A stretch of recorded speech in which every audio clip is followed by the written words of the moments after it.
தமிழகத்தில் இன்று வரைவு வாக்காளர் பட்டியலானது வெளியிடப்பட்டிருக்கிறது. அதன் அண்மை செய்திகளை நாம் தற்போது பார்த்துக் கொண்டிருக்கிறோம்.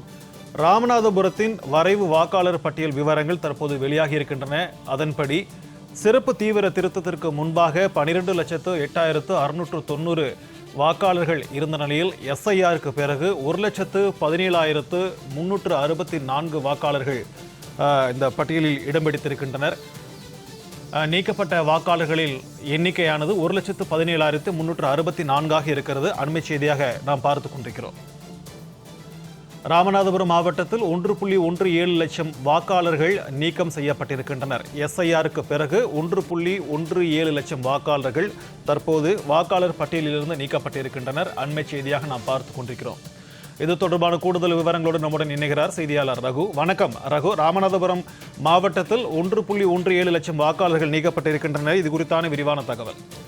கண்டிப்பாக சிக்கந்தர். ராமநாதபுரம் மாவட்டத்தில் 1,17,364 வாக்காளர்கள் நீக்கப்பட்டுள்ளனர். தற்போதுள்ள வாக்காளர்களின் எண்ணிக்கை 10,91,326. இன்று ராமநாதபுரம் மாவட்ட ஆட்சியர் அலுவலகத்தில் வரைவு வாக்காளர் பட்டியலை மாவட்ட தேர்தல் அதிகாரியான மாவட்ட ஆட்சியர் வெளியிட்டுள்ளார். இந்திய தேர்தல் ஆணையத்தின் உத்தரவுப்படி வரைவு வாக்காளர் பட்டியலை ராமநாதபுரம் மாவட்ட ஆட்சியர் சிம்ரன்ஜித் சிங் காலோன் பல்வேறு அரசியல் கட்சி பிரதிநிதிகள் முன்பாக இன்று வெளியிட்டார். அதன்படி ராமநாதபுரம் மாவட்டத்தில் ஏற்கனவே இருந்த வாக்காளர்களின் எண்ணிக்கை 12,08,690. தற்போது எடுக்கப்பட்ட கணக்கெடுப்பின்படி இறந்தவர்கள், இரட்டை பதிவு வைத்திருந்தவர்கள், முகவரியில் இல்லாதவர்கள் மற்றும் நிரந்தரமாக வேறு இடத்திற்கு இடம்பெயர்ந்தவர்கள் போன்றவர்கள் இந்த பட்டியலில் இருந்து நீக்கப்பட்டுள்ளனர். இவ்வாறு நீக்கப்பட்டவர்களின் எண்ணிக்கை 1,17,364.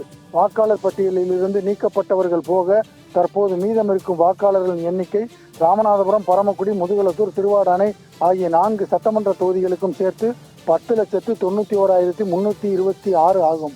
ராமநாதபுரம் மாவட்டத்தில் 4 சட்டமன்ற தொகுதிகளிலும் சேர்த்து 1,17,364 வாக்காளர்கள் நீக்கப்பட்டுள்ளனர். சிக்கந்தர், விரிவான தகவல்களுக்கு நன்றி ரகு.